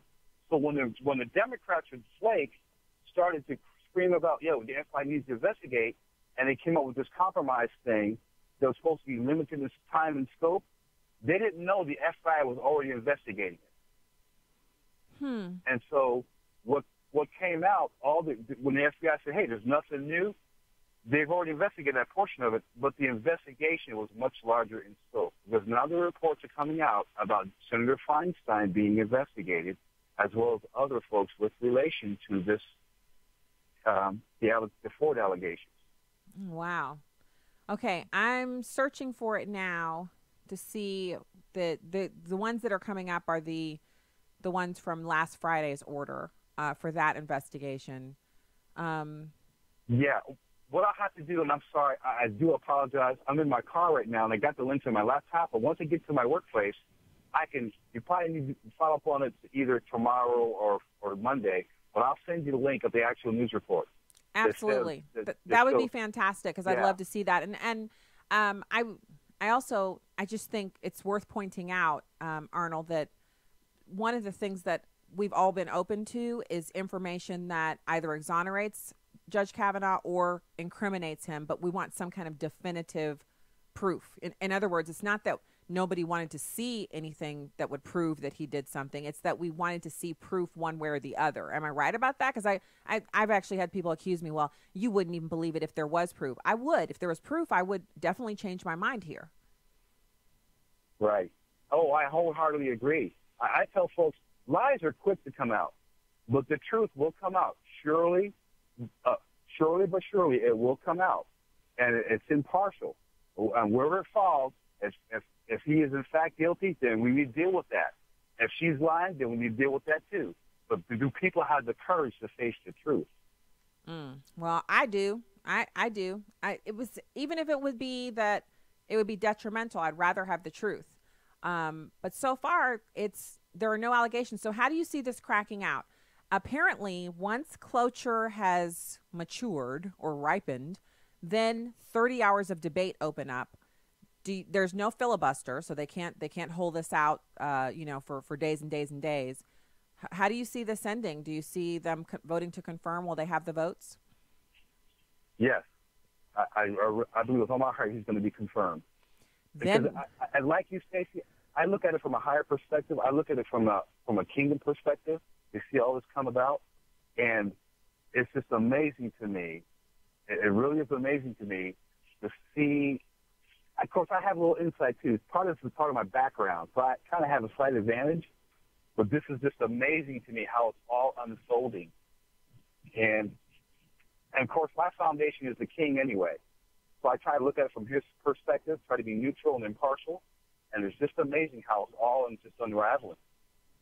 It is. I see it as being one of those things where we have an opportunity to kind of go by the natural and blow this way and that way and feel really badly about it, or we can just stand on the true principle that innocent until proven guilty, and that in the end, this is President Trump's nomination to make. It's his choice to take here, and just go forward. Just pray for the Kavanaughs, pray for the opportunities that they have to come through this thing. Thank you so much, Arnold. It's great to talk to you. All right, so we're going to be, of course, continuing on with this as we move through the program. We have Tom Jipping coming on next segment. He's from the Heritage Foundation. He's going to be talking with us about the fight over Kavanaugh and how it proves that the Supreme Court has grown too powerful. And I wonder how we dial it back. Sometimes it does feel as if, obviously we have our faith, but in the natural, it feels as if there just isn't a way to slow down the train. Like the train is in runaway mode, and there's no way to get to the front car and pull the brake to not just slow things down, but to bring conversation back to a normal level. And there's so much value in us being able to just disagree. But when evil has risen up to the level that it has and has been validated, and one of the things that I find most crazy about right now is how many videos you can find online of not men, but women. Now, there is a video, you can find it at the Free Beacon, freebeacon.com, of a male abortion supporter kicking the stuffing out of a pro-life woman. A man assaulting a woman over a political view. But more than that, you can find all of these videos of women, actual women, not women who just say they're women, but women yelling, spit coming out of their mouths, their middle finger sometimes is up in the face of the person that they're yelling. Sometimes they're yelling at big, burly, grown men. I mean, like enraged, lunatic, spider monkey type behavior. And that this is the new political norm coming from the left. We'll be right back. Stay there. What if I told you that you could clean your family's laundry and help reach the next generation at the same time? That opportunity is here through a company called Redeem Clean. Every time you use Redeem Clean products, you help support the ministry of the American Family Association. In addition to your regular AFA giving, Redeem Clean laundry detergent allows you to increase your support of AFA just by continuing to wash your family's clothes. Redeem Clean products work as well as or better than other products on the market. They're environmentally safe, biodegradable, and they're made in the USA. And they were developed exclusively for the support of the American Family Association. For clean laundry and support of a cleaner society, it's Redeem Clean. Learn more, find options, and order Redeem Clean products at afastore.net. That's afastore.net. This is Viewpoints with Kirby Anderson. If you want to see how crazy the culture wars have become, you need look no further than Bert and Ernie on Sesame Street. On a fairly regular basis, viewers and political activists have asked if these two are homosexual. The standard response from the program is that they're puppets and they are merely portraying two best friends on the program. Unfortunately, that standard answer wasn't acceptable to some. Mark Salzman was the scriptwriter for Sesame Street in the 1980s and 1990s. He explained that he always imagined Bert and Ernie as loving partners since he had a similar relationship with a homosexual man. The Sesame Workshop issued its usual response and ended with the explanation that they remain puppets and do not have a sexual orientation. Well, I think you can imagine what happened next. The Twitter universe went crazy, arguing that the seemingly innocuous statement was insulting and homophobic. After all, some argued Sesame Street had no problem showing a romantic relationship between Kermit the Frog and Miss Piggy. You can also probably imagine how the leadership at Sesame Street reacted. No longer can you find the original statement about puppets. Instead, they promoted their belief that Sesame Street has always stood for inclusion and acceptance. Apparently, identity politics has entered even into children's education and entertainment programs. What's next? Bert has yellow felt for skin. Does that mean he may be Asian? Ernie has felt for skin. Does that mean he might be Hispanic? And if you think that's a silly argument to make, consider the controversy that erupted simply by saying that Bert and Ernie are felt puppets and do not have a sexual orientation. In a world of tribalism, every tribe has to be represented on every TV program, and that's why we're having a culture war over something as simple as a puppet show. I'm Kirby Anderson, and that's my point of view. Take Kirby and the Point of View team with you on the go with the Point of View app. Search for Point of View Radio at the Apple or Google Play stores. You can watch a live stream of the show on Facebook or YouTube at Stacy on the Right. Now, back to the show on American Family Radio and Urban Family Talk.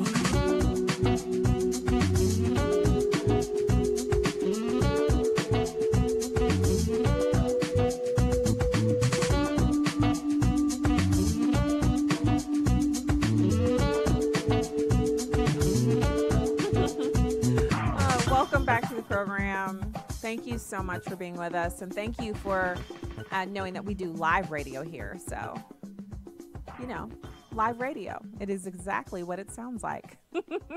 So head over to StacyOnTheRight.com and hit the subscribe button, and thank you for being here today.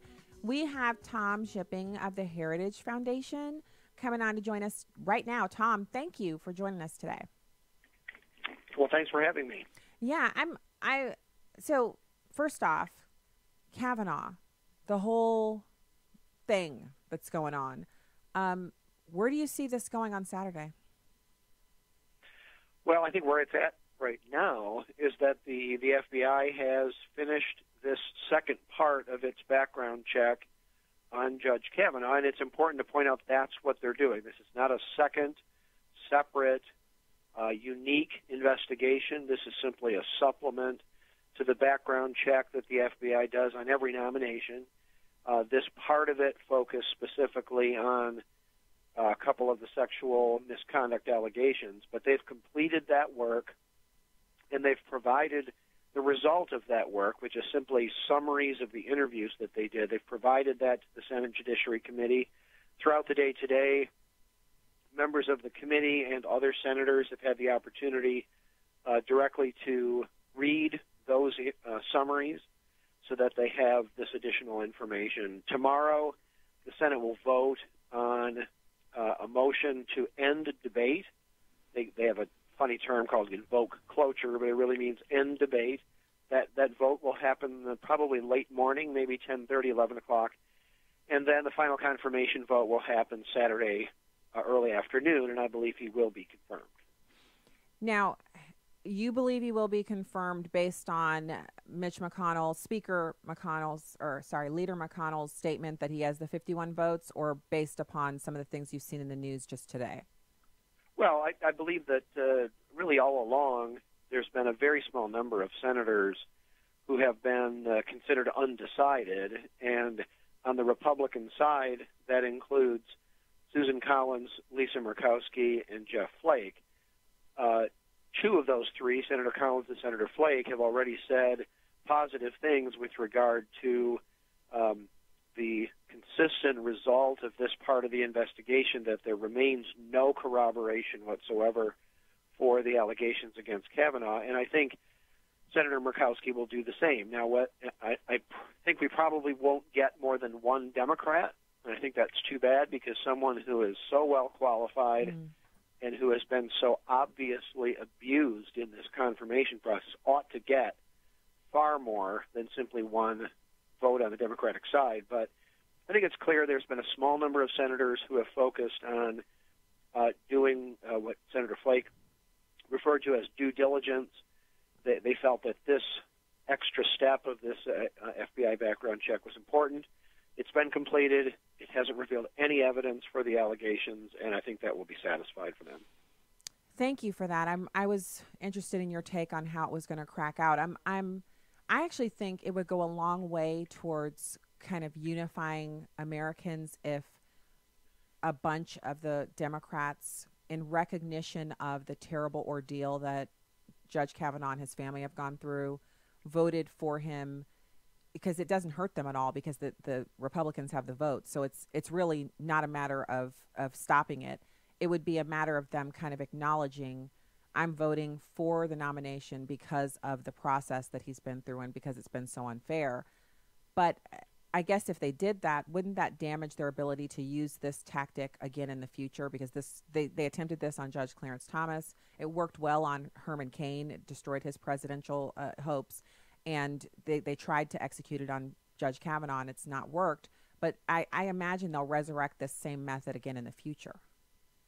Yeah, this is a tactic, and this is sort of a field exercise, to sharpen their ability to use this tactic. They don't care about the effect that this has on a nominee like Brett Kavanaugh. They care about the effectiveness of the tactic, and there's multiple objectives that Democrats have here. One, of course, would be to try to defeat the nomination. I don't think that's been in the cards from the beginning. But other objectives, they want to be able to use this episode and use these allegations. I'm watching C-SPAN live right now on the Senate floor. Senator Tom Udall of New Mexico was there, and just a minute ago, he said that this episode and these allegations really sparked, or changed the national discussion about sexual violence. That's the kind of thing that they want to use. They want to use the issue. It really isn't about her accusations, the truth, of the facts, but they want this to create an issue that they can use for a longer-term political agenda. I find that to be pretty shameful, but I understand as a tactic, they have to preserve it for future use. Do you see it working?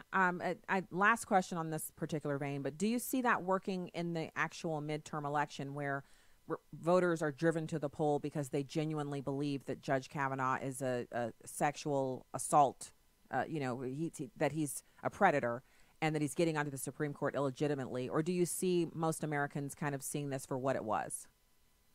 Well, I think that that's the open question, is what the impact here will have beyond getting him confirmed, and as I said, I think he will be, but the sort of spillover effect of this in the midterm election, it's my feeling that if it has an impact, it'll be more toward energizing Republican voters in some key individual Senate races. It doesn't necessarily have a national effect, but in some individual Senate races, I think this is going to energize Republican voters and get them to the polls when they might have stayed home otherwise. You may have heard that Senator Heidi Heitkamp of North Dakota has said she's now going to vote against Kavanaugh, and a lot of the speculation here, since she's behind in the polls, a lot of the speculation here in Washington is that she's essentially conceding her Senate race, that she's not going to win anyway, so she may as well let her more liberal tendencies come out. So we'll see in just a few weeks, what impact that's going to have on the midterm elections. I think because Democrats so overplayed their hand in their assault on Judge Kavanaugh, it may come back to bite them. I hope it does. I don't want to get giddy too quick. I just definitely think that there's got to be some kind of a backlash for it. And if the shoe was on the other foot and it turned out that the FBI investigated and found, credible support for the allegations, I would be severely chastened and have to remove my support. You know what I mean? It's like there's a way that I would have had to, admit, look, this is something terrible, and I'm. And that's an important observation. We've heard now all day from Democrats who they know that the investigation did not produce what they had hoped, the smoking gun, the proof, that he committed sexual misconduct. But if the same investigation done exactly the same way, if the FBI had talked to the exact same people and some of that evidence had come out, Democrats would be the first ones to be praising the FBI for doing such a thorough, credible, independent job. Mm-hmm. That tells you the hypocrisy of what's going on here. It's not that they think anyone's hiding anything. They just don't like what the truth is. Mm. And that's what we're seeing played out now all day here in Washington. I kind of think it's funny that they've even admitted earlier this week, Cory Booker said it didn't matter. It doesn't matter. The fact is we just need a new nominee, which they don't really need a new nominee because another nominee would come from the same list, would have the same kinds of qualifications, and would be a constitutional, a constitutionalist, a textualist, someone who believes in the Constitution, and they would have the same problems with that person. Okay. Well, the reason. Oh, I'm sorry. Go ahead. I apologize. I didn't want to cut you off. But please go on. Well, the reason that we're in the situation that we are is because the debate about that, which you were just describing, that's the key issue, is what kind of justice someone is going to be. Are they going to be an activist or a constitutionalist, political or impartial? That's the debate that we should be having, but that's the debate that Democrats and liberals know they cannot win. And that's why they'll avoid talking about that at all costs and take out these kinds of tactics to try to smear and destroy someone. Well, speaking of smearing and destruction and tactics, the subject that we're on veers off into another larger kind of overarching issue. And we've actually discussed this a little bit before on the program, but I'm just interested in your take on the how this fight points to the utter command and control nature that the Supreme Court has kind of adopted in the absence of Congress leading through creating legislation that gets signed into law by the president. Sure, I think if the Supreme Court specifically, if the judiciary generally operated more in the design that America's founders had in mind, if they weren't nearly as powerful as they are, there wouldn't be nearly as much at stake with the appointment of every single judge. I don't think that's only because Congress has not necessarily done its job. And whether Congress does its job or not, the Supreme Court or the judiciary still has to stay within its proper constitutional bounds. That said, though, I remember that Justice Antonin Scalia, for whom I used to work, he spoke at my alma mater, my law school at the State University of New York several years ago, and said, if the judiciary has all of this control over the Constitution, well, every appointment to the Supreme Court is going to be like a plebiscite on how to interpret the Constitution, and we're going to have to go through this all over again. The founders of our country sought to avoid that by a design that had a judiciary that was much more modest, much more limited in the kind of power that it had. And if we could go back to that, we wouldn't see this kind of spectacle played out.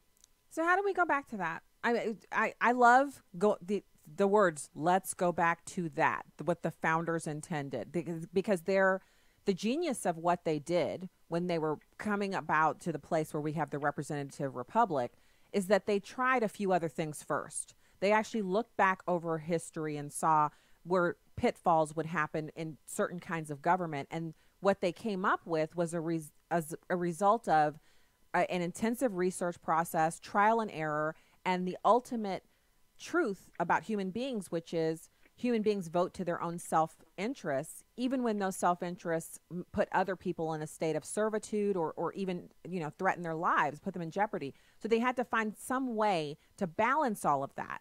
So you have this really complex system that we currently have, but we're getting away from what they gave us. We're now in a weird zone with this current thing. Well, the level of understanding that our fellow citizens have about our system of government in general, and certainly the judiciary in particular, is near zero. I mean, I think about 40% of Americans can't name any of the three branches of government. I saw a poll where over 20% of Americans think the three branches of government are the Republican, Democrat, and Independent branches. 10% of college graduates believe that Judge Judy is currently on the Supreme Court. So, you know, we're talking basic civics education. The bottom line is this. If we believe that the liberty we enjoy is the result of a design, that there's certain ingredients that go into, you know, producing that goal, then we've got to make sure that people understand what that design is and what those ingredients are, so that if they really want to keep that liberty, if they want to, you know, defend it, they've got to make sure that those ingredients are in place. It has to do with education, and it has to do with just a conviction as to what those ideas mean. I mean, I went to law school, and it took 2 courses in the Constitution, never had to read the Constitution. And when I think back to when the founders of our country wanted to get people on board with supporting the Constitution, what did they do? They wrote essays that were published in newspapers called the Federalist Papers, explaining what those principles were. We ought to try that again. I would love that. You know, one of the things that so I have a friend who got a degree in political science, and her professors had her reading all of the Federalist Papers, and she would sometimes email into this little group we were in, and she would like expound on just one little subject, and she'd say, per Federalist paper, you know, blah. And I was thinking, oh, I got to take the time to read those. Now, to my own horror, I have not, and this is a few years ago. But what you're suggesting is that instead of people writing emotional-based op-eds where they pull a couple of statistics from their favorite website, people would literally have to prove that the thing that they're trying to get people to come on board with is something that goes back to what the founders intended. Wouldn't that equalize the playing field and take the emotional, you know, demographic-based rhetoric out of it? It'd be fantastic. It would do that in part, and it would also focus the attention on what the debate is supposed to be about. It's not a matter of what do you want judges to do. The question is, what are judges supposed to do? Judges aren't free to do anything they jolly well please. Again, this is by design. It's you know, there was the question asked of Judge Kavanaugh, is this a job interview? And there's some reasons why it's not. But the debate over judges is really the debate over a job description, over how much power judges are supposed to have. And we really ought to be debating that, not whether Brett Kavanaugh threw some ice cubes at somebody in 1985 or, you know, that kind of nonsense. We ought to be debating on whether judges should have to follow the Constitution or whether judges can control the Constitution. Those are the kind of debates that we ought to be having. And again, liberals know they can't win that debate, so they try all this other stuff. Perfect. Thank you so much. Tom Jipping of the Heritage Foundation. Fantastic to have you on today, sir. Thank you. Well, thanks for having me. Sure. So we will be back with more. Stay right there.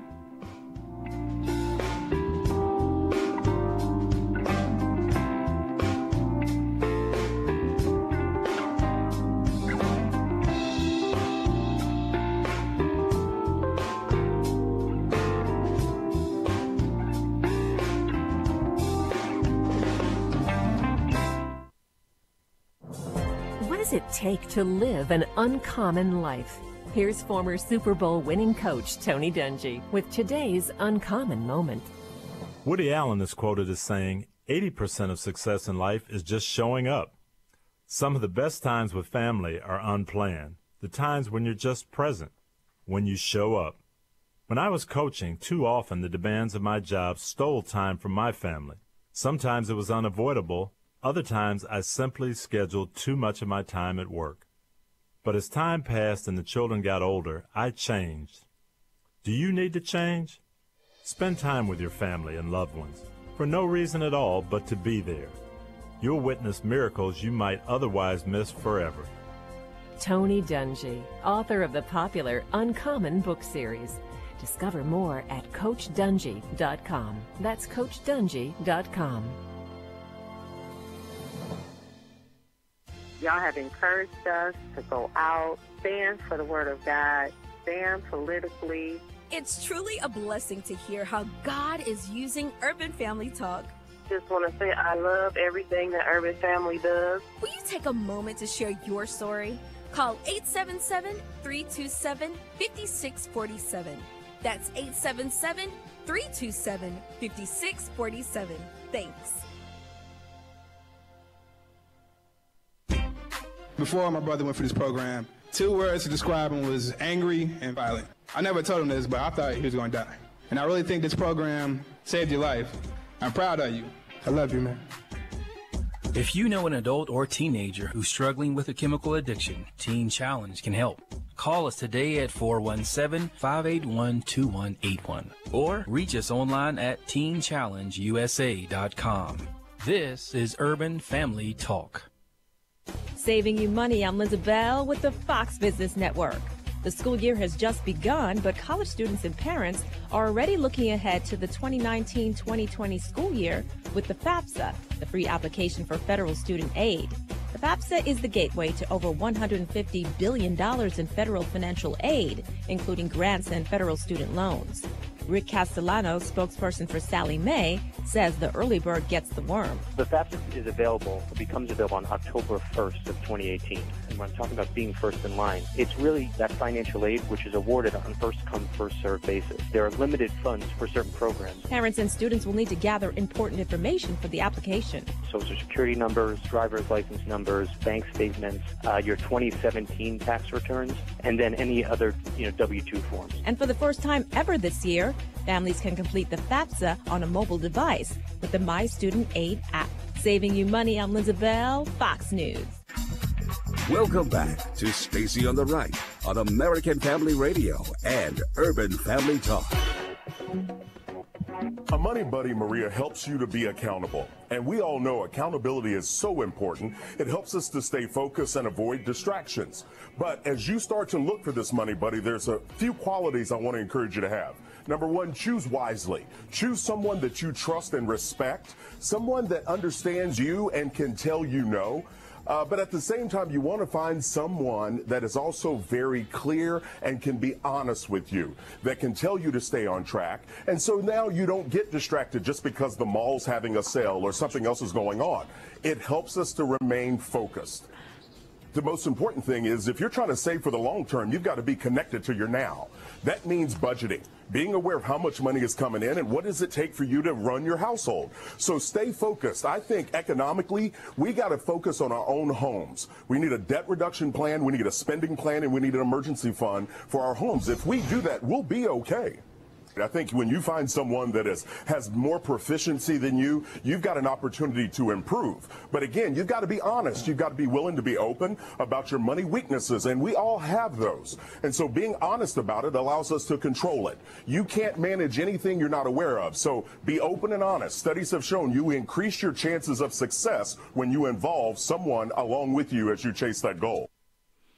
So that was a fantastic interview on Fox News about this amazing concept, which many of us already practice, many of us need to practice, and we can never be reminded too often, which is that you got to know what's going in and what's coming out and why. So in other words, you have to line item everything out. And as we begin to really get the full scope of how much waste goes on with our federal government, it's always instructive to kind of look at our budgets, which are far smaller and less complex than the federal budget, but can always use kind of a tune-up. And I thought his idea of having a financial buddy, someone who holds you accountable, which in the case of a couple who are, when you're married, your financial buddy can be your spouse.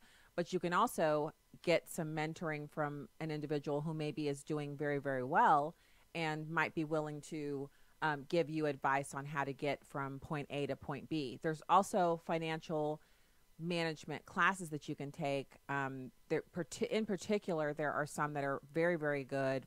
Financial Peace is one I can think of that really, it kind of outlines where your money should be going and how you get there, and then it puts you on the path to getting there.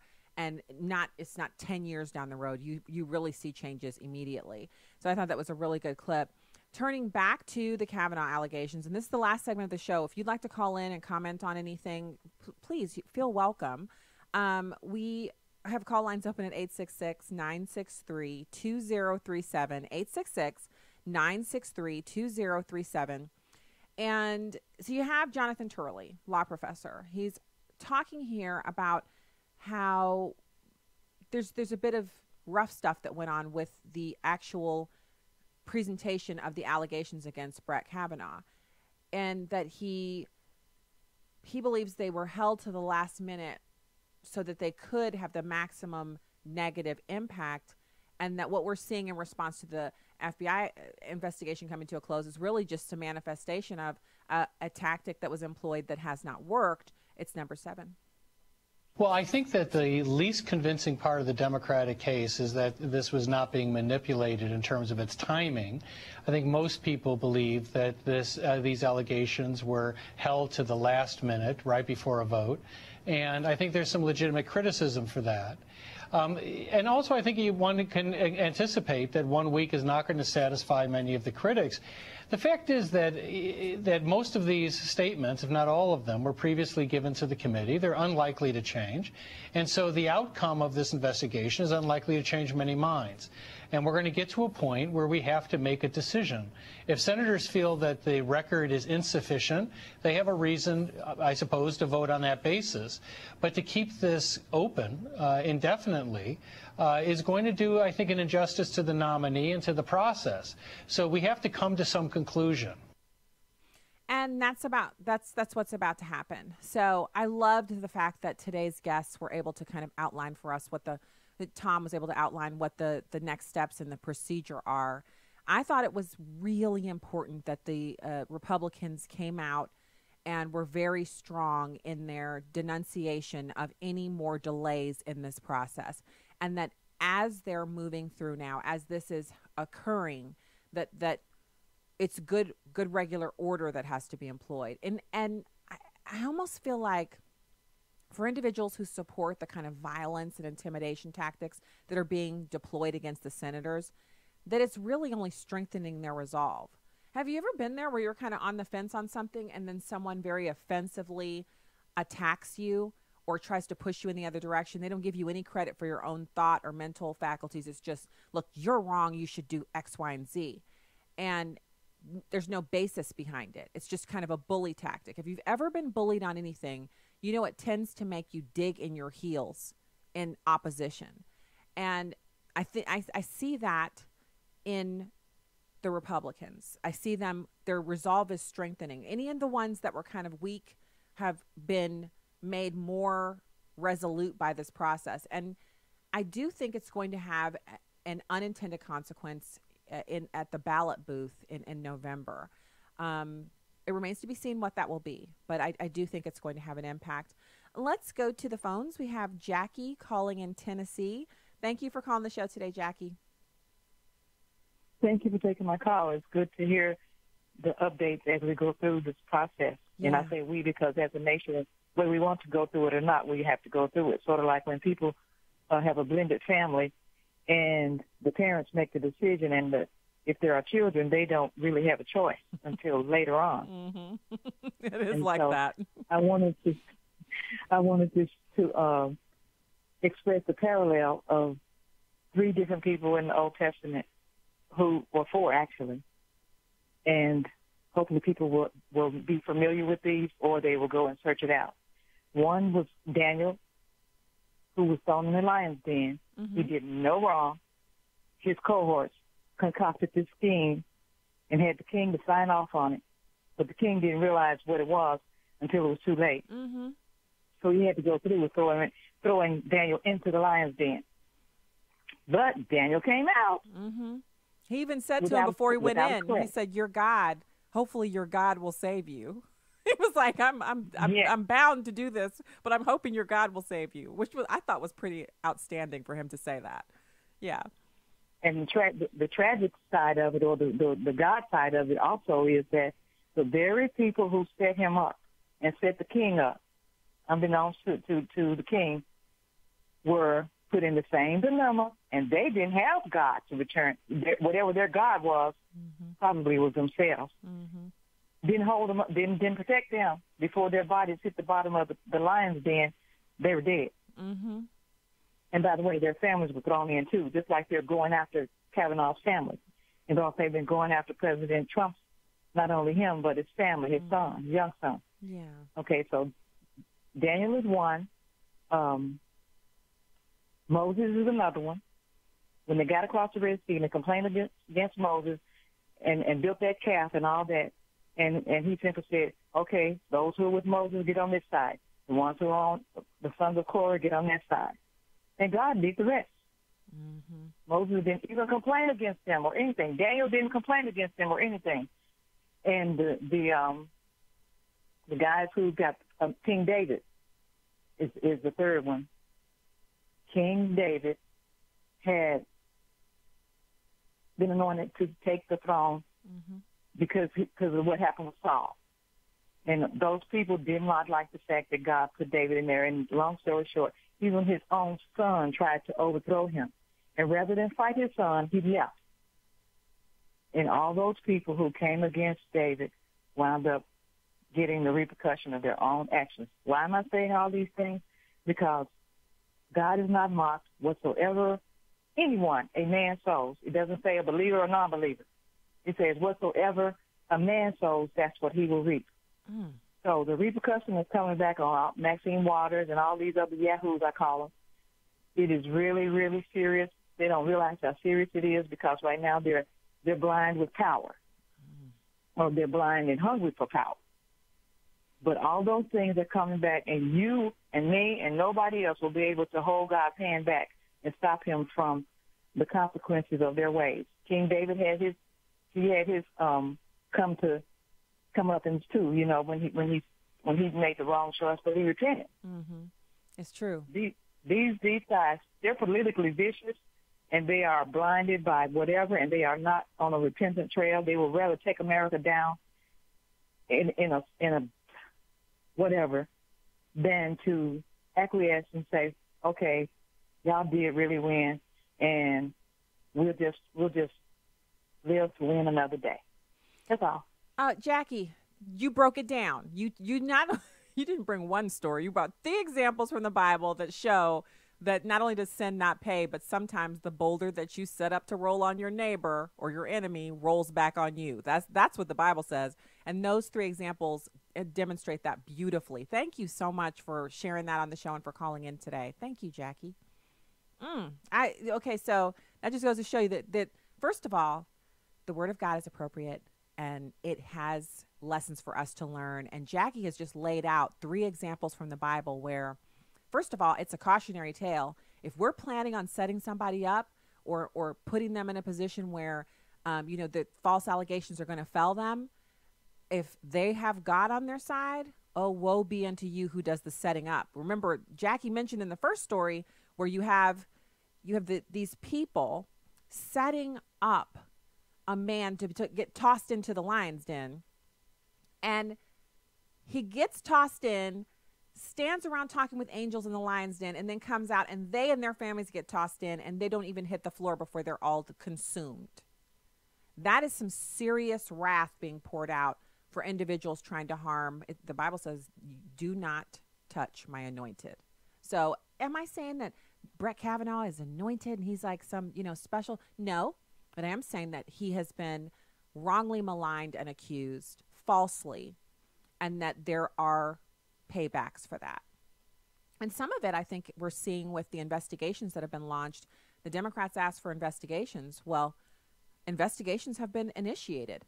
Some of them into who leaked Judge Ford's testimony. Some of it has been launched into the timeline of how things have occurred. They've already nabbed the guy who doxed the senators. There's going to be more. The other thing I want to point out as we're going into the last couple minutes of the show, is there anybody else, because I certainly hadn't even thought of it, has anyone considered the fact that we haven't heard a peep from Mueller for weeks now?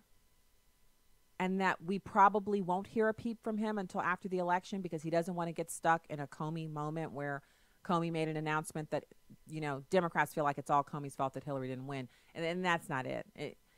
I'm sure it had a role, but the the reason that a lot of Americans didn't vote for Hillary Clinton is because they didn't want her.